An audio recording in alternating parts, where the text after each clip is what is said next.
Olá, meu nome é Ney Herman. Muito obrigado por permitir que eu entre em sua casa neste momento. Está começando mais uma edição do programa Lente Aberta aqui na TVE, a TV educativa dos Campos Gerais. Hoje nós vamos falar sobre dois assuntos. O primeiro deles, a Capela São Paulo Apóstolo, da Ordem dos Arautos do Evangelho.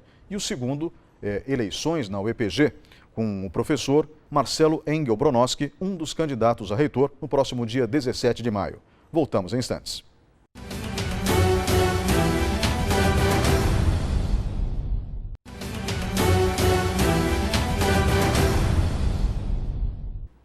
Olá, estamos de volta com o programa Lente Aberta e vamos falar agora sobre a Capela de São Paulo Apóstolo, da Ordem dos Arautos, aqui em Ponta Grossa, os Arautos do Evangelho. Comigo no estúdio está o padre Paulo Sérgio Martins, que pertence à Ordem. Padre, antes de falarmos da capela, eu gostaria que o senhor nos contasse um pouquinho a história dos Arautos do Evangelho. Quando surge a Ordem? Ney, na realidade, a Ordem dos Arautos do Evangelho, baseada em todas as metas que o nosso fundador tinha, ela foi oficialmente reconhecida pela Igreja no dia 22 de fevereiro de 2001, quando o Papa de feliz memória, São João Paulo II, nos deu a aprovação pontifícia. Ele nos recebeu em Roma, nós estávamos com uma comitiva de mais ou menos 1000 pessoas do mundo inteiro. Dos vários lugares temos Arautos do Evangelho, tanto a ordem feminina quanto a ordem masculina e as famílias que fazem parte também dessa congregação. E assim foi um momento histórico para nós, quando naquela sala Paulo VI, ele pôde nos receber e aí foi ligado diretamente à igreja esse movimento dos Arautos do Evangelho. Mas a ordem já existia como um movimento católico antes disso, né? Exatamente, era um movimento católico onde os jovens se reuniam para música, para oração e assim aquilo foi tomando vulto, foi tomando porte. E aí o nosso fundador viu que havia uma necessidade de oficializar o movimento, assim, vinculá-lo à igreja. E foi nessa ocasião, então, que nós tivemos, inclusive, o grande privilégio dado pelo Papa João Paulo II de portar as chaves pontifícias, que é o símbolo do papado. Então, temos aqui no peito esse símbolo que o Papa concedeu esse enorme privilégio. E para nós é uma grande honra portar esse símbolo que nos une diretamente à Igreja e ao Papa. Pelo nome que a Ordem tem, eu imagino que a principal missão de vocês seja a de evangelizar. Exato, Ney. Na realidade, o Papa João Paulo II, o nosso fundador sugeriu e ele aprovou inteiramente o título Arautos do Evangelho, como o senhor mesmo disse. Arautos do Evangelho quer dizer o portador da palavra, ou seja, aqueles que devem levar a palavra do Evangelho. E é a nossa missão específica. E na ocasião em que nós tivemos com o Papa João Paulo II, ele disse assim, façam essa evangelização, mas eu dou uma nota especial para vocês. Procurem fazer esse trabalho com os jovens, com a juventude, porque a juventude bem direcionada é o futuro da nação, é o futuro do nosso país, é o futuro do mundo inteiro. Então, procurem se empenhar especialmente nessa parte da sociedade. E também a família. A família é a célula-mãe da nossa sociedade. Então, eu queria que vocês também tivessem um empenho muito especial em que houvesse essa consolidação, a fortificação da família na sociedade. Vocês têm cumprido essa meta de forma muito harmoniosa em Ponta Grossa. A cidade já tem um perfil conservador e, como eu posso dizer, é uma mensagem que é muito bem aceita na comunidade. E vocês, então, iniciaram uma obra vultuosa, um castelo, praticamente, em Uvaranas. E esse castelo, ele se destaca na silhueta da região. Eu gostaria que o senhor nos falasse um pouco sobre essa casa que nós temos ali no bairro de Uvaranas, essa Casa dos Arautos do Evangelho, que reúne um seminário e o tema dessa nossa entrevista, que é a Capela de São Paulo Apóstolo. Sim, Ney. A sua pergunta tem dois aspectos. A primeira, a aceitação da cidade. É impressionante mesmo. É uma cidade conservadora e nós vemos que há uma apetência muito grande do nosso povo aqui, princesino, dessa abertura. Então, frequentam com entusiasmo e as pessoas são, assim, de uma participação, eu diria assim, exemplar. Ou seja, querem que a coisa vá para frente, querem que a coisa cresça, ajudam com uma dedicação única. É assim, eu diria, chega a ser emocionante a dedicação das pessoas nesse sentido, não é? Agora, no que toca à construção, é uma construção que o nosso fundador, o Monsenhor João, idealizou. Ele queria que fosse um estilo diferente do que existe hoje em dia. Então, o senhor mesmo dizia, parece um castelo? Parece. A silhueta dele é toda essa. E até muitas pessoas que passam por lá, que ainda não nos deram a alegria de conhecer, mas é só bater na campainha que vai poder ter conhecer a nossa construção. Dizem isso, nossa, mas parece um castelo, parece um castelo dos contos de fadas. É o que as repercussões que chegam. E quando as pessoas entram, aí tem de fato um encanto, porque como nós pudemos ver outro dia em uma outra reportagem feita pelo Ney aqui, então nós vimos a beleza daquela construção, vimos o policromado do estilo gótico, então aquilo enriquece muito as pessoas e se sentem muito bem ali. É necessário que as pessoas entrando ali se sintam bem, elas se sentam assim, vamos dizer, se sintam em conexão com as coisas de Deus. Isso faz um bem enorme para elas e para nós, em ver as pessoas fazendo isso. Por quê? Aí nós estamos atendendo o pedido do Papa, evangelizai as famílias, os jovens. Então, só das pessoas entrarem ali já é uma certa evangelização. Eu gostaria que o senhor me relatasse alguns aspectos até de ordem técnica. Então, a construção é dividida em que espaços? Quais espaços são destinados ao seminário, porque esse castelo na realidade é um seminário, com uma capela em cima. E eu gostaria que o senhor me falasse quantos metros quadrados tem, começando por aí. Sim.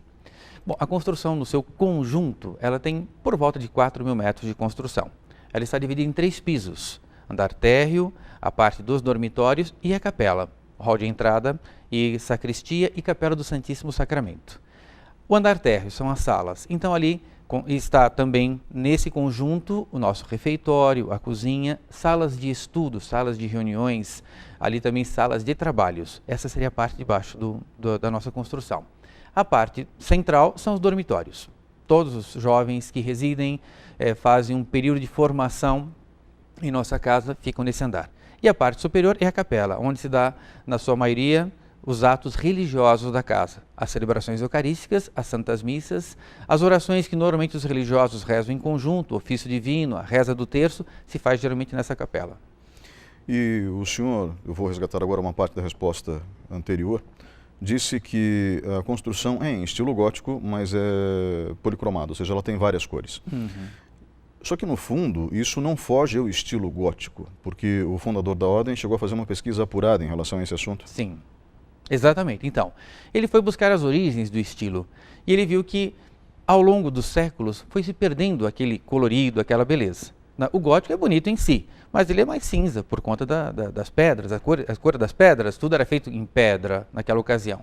Então ele pensou assim, o mundo de hoje precisa do maravilhoso, precisa do belo. As pessoas estão à busca disso. Então, baseado nessa busca em que a humanidade está do que é belo, falou, vamos fazer uma coisa assim. E então, é aquele conjunto harmonioso de cores, de luzes, dos vitrais, do piso bonito também. Então a pessoa entrando naquela capela, ele vai se lembrar daquele, nossa, era isso que eu procurava e não sabia. Então aqui eu me sinto melhor para rezar, eu me sinto melhor para estar aqui. Basta estar no lugar, nós poderíamos dizer entre aspas, já é uma forma de oração. A pessoa já saiu um pouquinho daquele corre-corre, daquele bruar do dia a dia, daquela rotina constante, ele sai um pouco. Então ele tem pode de melhor maneira elevar a sua mente até Deus. Eu só gostaria de me focar um pouquinho nesse aspecto histórico. Então, pela pesquisa que foi realizada pelos autores do projeto, o gótico em sua origem tinha várias cores na parte interna, era isso? Sim. Tradicionalmente? Tradicionalmente. Até pode-se constatar isso numa grande basílica na Itália, a Basílica de Santo Antônio de Pádua. Ela demorou séculos para ser construída. Então ela começou com o estilo românico, que é anterior ao gótico, e depois ela foi concluída na parte gótica. Então foi aí que, passando do românico para o gótico, ainda conservam algumas capelas dessa Basílica de Santo Antônio de Pádua, em Pádua, na Itália, que aí foi possível constatar as pinturas do gótico. Aí que então, a partir daí, então é possível nós resgatarmos esse estilo com uma nota nova, porque tudo que é feito assim tem uma novidade. Então, tanto é que aquelas combinações de cores que nós vemos naquela capela tem algo de novo, porque também eram cores sóbrias. Ali não digo que não sejam sóbrias, mas são bonitas. São usando aquelas cores quentes, cores bonitas que se fez aquele conjunto. Cores quentes, cores frias como o azul. A escolha por um conjunto de cores que seja mais tradicional, como verde, azul e vermelho, é porque são cores praticamente impossíveis de se errar?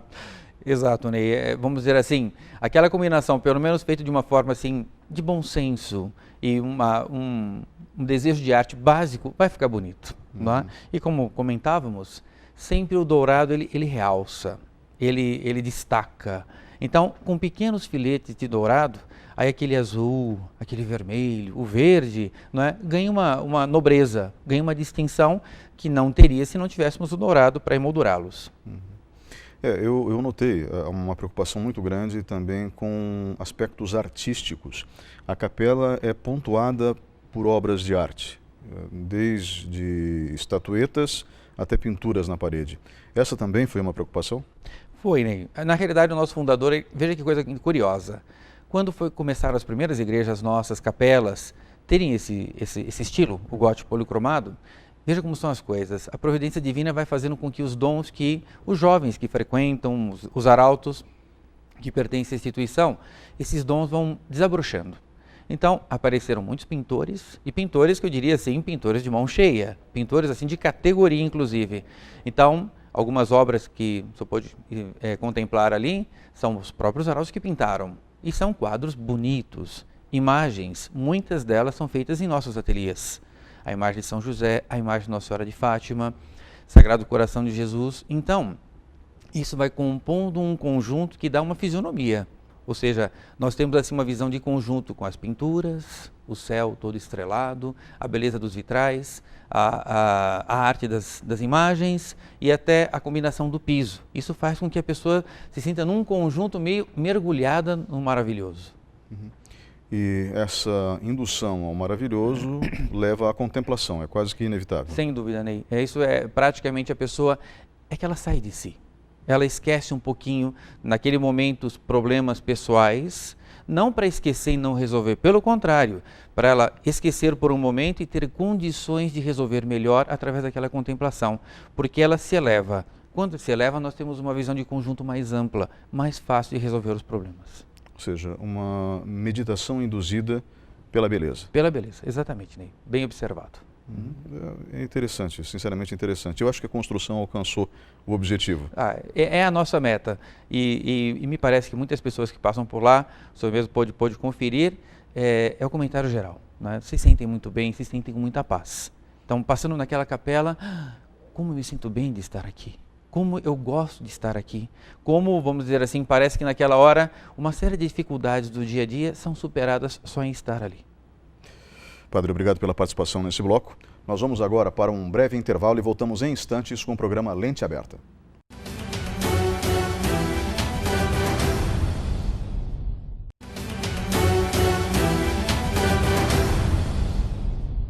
Estamos de volta com o programa Lente Aberta e o assunto ainda é a Capela de São Paulo Apóstolo, que faz parte do contexto da obra dos Arautos do Evangelho aqui em Ponta Grossa, o seminário dos Arautos do Evangelho aqui em Ponta Grossa, que lembra um castelo, o castelo do bairro de Varanas, na cidade.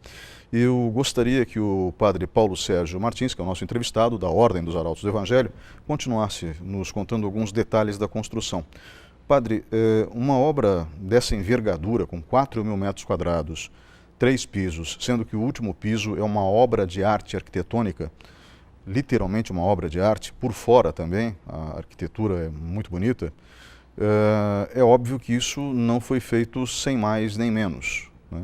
Existiu o trabalho de muitas pessoas. Nós falamos que muitos arautos do Evangelho, vocês tiveram, parece-me que, sorte ou talvez bênção divina, vamos optar pela segunda alternativa, que muitos arautos tinham o dom para a arte. Então, muitas das obras de arte, muitos dos vitrais foram produzidos pelos arautos, é isso? Exatamente. E foi muito interessante e até um privilégio para a nossa cidade, Ney, que jovens que conheceram a instituição aqui, entraram jovens, começaram a frequentar, passaram por um período de formação, como nós chamamos, aqueles que começam a conhecer, ter os primeiros contatos com a instituição, depois foram crescendo, foram dando uma adesão maior e foram discernindo uma vocação religiosa. Então, esses jovens, daqui, 2 deles em concreto, depois foram transferidos para estudos em São Paulo, o estudo de filosofia, depois teologia, e também, baseado nesses dotes que foram se desabrochando, eles são artistas de mão cheia também. Então, eles trabalharam na parte, toda a era do vitral. Então, todos os desenhos que são feitos, formas florais, formas geométricas e até figuras que eles começaram a fazer são muito bonitas. E é desenvolvido lá em São Paulo. E nós temos nós chamamos de graça entre nós, de serem jovens daqui que estão à frente desse trabalho dos vitrais, né? Interessante. Os vitrais, eles têm, obviamente, um papel muito importante dentro da história da Igreja Católica, principalmente com a demonstração das estações da Via Sacra. Sim. E ao longo da história da Igreja, os vitrais foram instrumentos de evangelização. Até porque quando as janelas estão fechadas, a luz que entra pelos vitrais faz com que o ambiente fique ainda mais acolhedor, não é isso? Bem isso mesmo. É uma das intenções dos vitrais. Além da intenção de evangelizar, porque, como você mesmo citava, a questão toda das estações das vias sacras. Eu preciso ter apenas um caso, sim, né? sim. E vidas de santos, episódios de santos. Então, ali nos vitrais, as pessoas que, quiçá, têm uma certa formação religiosa, vão conferindo. Então esse vitral aqui, a estação, Jesus cai pela primeira vez, que tocante para mim, não é? Então, nessa estação, eu vejo as minhas quedas também, mas Jesus se levantou, então eu tenho que ter força para me levantar, porque a força vem dele. Depois, vida de um santo, então, por exemplo, temos um Santo Antônio de Pádua, então aqueles milagres fantásticos de Santo Antônio, a pregação dos peixes, e a pessoa vê o que ele já conhecia, através de uma história que ele ouviu, ele vê realizado em vitral. Então aquilo ajuda a formar. E depois esse aspecto muito bonito que se levantava aí, que é a questão da luz, que ela passa, e o raio do sol, que tem uma luz uniforme, de uma única cor, não é? Quando ele passa pelo vitral, aí chega com uma policromia também, parecendo um arco-íris. Então tudo aquilo encanta. Então a pessoa, é bem essa a intenção mesmo. Vocês têm muitas formas geométricas, praticamente todas elas inspiradas em elementos bíblicos, correto? Sim. Ou da história da igreja? Da história da igreja, elementos bíblicos. Aí, tudo isso é muito interessante, porque quando se aprofunda um pouquinho nas Sagradas Escrituras, então desde o tempo da construção do Templo de Salomão, então o grande rei Davi, que preparou todos os objetos que seriam utilizados na construção do templo, então tudo isso tem medidas bíblicas, então tu mais ou menos se baseia nisso para fazer as formas, por exemplo, geométricas dos vitrais. Também as formas florais. Então pegamos aí lírios do campo, então tem o Sermão da Montanha. Então baseado nisso vai se compondo todas essas maravilhas, muito elas assim embasadas nas Sagradas Escrituras. Uhum. Vocês têm um objeto fantástico que foi dado a vocês pelo Vaticano, um relicário com um pedaço da ossada de São Paulo Apóstolo, o que foi uma honraria muito grande. Muito grande. Até por ocasião, quando nós tivemos a dedicação do altar, foi no dia 7 de dezembro do ano passado, 2017, onde nós tivemos a ilustre presença do nosso bispo diocesano Dom Sérgio, em que ele fez a dedicação do altar, bênção do ambão e a bênção da capela. Aí solenemente foi introduzida essa relíquia no altar. Então faz parte do cerimonial da dedicação de um altar, que como que dentro do altar sejam como que sepultadas as relíquias. Então, a relíquia principal, por ser o padroeiro da nossa capela, é São Paulo Apóstolo, um pedacinho do osso de São Paulo Apóstolo. E muitas pessoas que veem essa relíquia sentem um estremecimento, porque quando ouve falar das missões do grande São Paulo Apóstolo, evangelizando o mundo inteiro, vê que é um homem completamente fora de série. E de repente ele se depara com um pedacinho do corpo real desse santo, é de estremecer. Realmente foi surpreendente, eu fiquei, confesso, impressionado com aquilo. Fazia muito tempo que eu não via uma relíquia e eu fiquei impressionado. Padre, eu também gostaria de saber o seguinte: uma obra dessa envergadura custou uma pequena fortuna, se não uma média ou talvez grande fortuna. Falamos de uma imitação tropical de um castelo medieval. Né? Não que seja uma imitação, vamos colocar assim, inspirado em. Sim. Né? E dentro desse cenário, o que a gente percebe é que existe sempre uma atenção com os detalhes, uma atenção com a missão de evangelizar que vocês têm. É óbvio que isso não sai barato. Mas, ao mesmo tempo, eu acredito que a ordem, ela só consiga fazer isso com a ajuda dos fiéis. Ou eu estou errado? Não, é perfeitamente bem observado, inteiramente correto, Ney, porque é uma condição que eu diria sine qua non para a construção daquele monumento, digamos assim, dessa construção. Porque, baseado, o senhor tem toda a razão, os meios são uma taxa muito alta, um valor muito elevado de gastos que nós tivemos.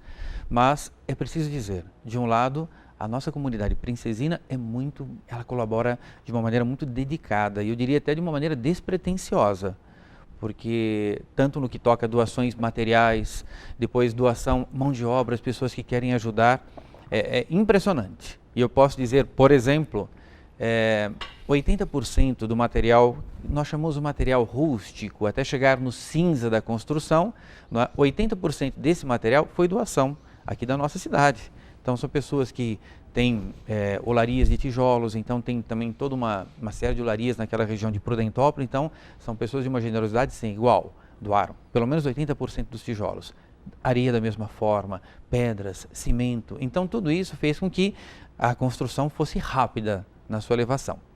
Depois a parte, o acabamento, que é sempre o mais dispendioso, aí nós tivemos que atravessar um pouquinho as fronteiras do nosso estado para que fôssemos em outros estados pedir doações ou tentar abaixar o custo ao máximo de pedras, por exemplo. Então foram muitas pedras que vieram do Espírito Santo.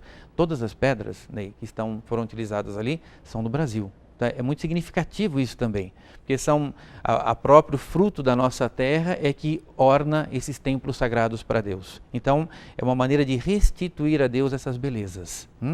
E depois, pessoas da nossa sociedade, famílias que participam, pais dos jovens que frequentam, que residem ali, também oferecem de uma maneira muito generosa o tempo também do trabalho deles, da confecção das peças que são usadas nas decorações da capela. Mesmo no que toca à própria limpeza da capela, as famílias se revezam. Cada semana vem um grupo de famílias para nos ajudar nessa parte também. Então, nesse sentido, literalmente, de tirar o chapéu e prestar uma reverência a essa colaboração da nossa sociedade na construção de nossa capela. Bom, conversávamos há algum tempo atrás, numa reportagem que eu fiz pelo Departamento de Jornalismo da TV Educativa, para o Jornal da Educativa, e o senhor falava que até as fechaduras foram doadas por um grande fabricante, né? Foi, exatamente. Então, todas as fechaduras utilizadas em nossa casa foram doadas pela Pado. Então, é lá do norte do Paraná, Cambé.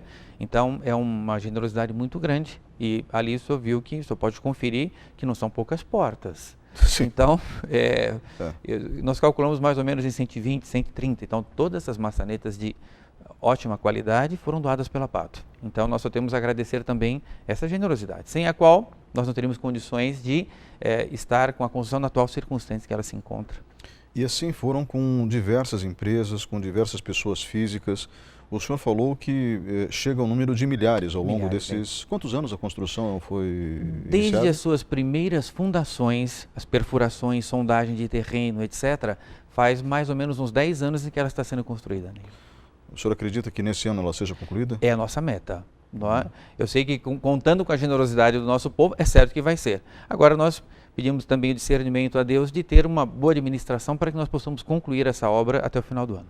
Eu espero que vocês consigam e espero que realmente a economia ajude para que as pessoas possam doar aquilo que elas gostariam de doar. Sim, né? Exatamente. É bem observado também, porque muitas pessoas nós sabemos que gostariam de doar muito, mas obviamente às vezes a situação não permite. Mas é certo que já contamos também, obviamente, com as orações de todos para que isso possa se realizar. E por quê? Porque nós queremos também oferecer à nossa cidade, Ney, que a nossa capela possa ser muito visitada, muito frequentada, etc., considerando que aquela maravilha não é só para nós, aquela maravilha é para todos. Então é isso que nós queremos assim proporcionar à nossa cidade. Em relação à parte externa, vocês estão concluindo a escadaria, que dá acesso direto à capela, Exatamente. sem passar por dentro do seminário. Sim. Uhum. E também vocês estão concluindo as torres externas, né? Exato, Ney. Então, agora, vamos dizer assim, a nossa meta até o final do ano é justamente isso. A escadaria que vai dar esse acesso direto já está bem avançada. Então, retomando, eu não creio que demore muito para que o acesso externo já seja concluído para que as pessoas possam entrar sem atropelos. Obviamente, qualquer necessidade que tenham de pessoas de idade e cadeirantes também, aí tem um acesso pelo elevador, a parte interna, então essas pessoas serão atendidas também.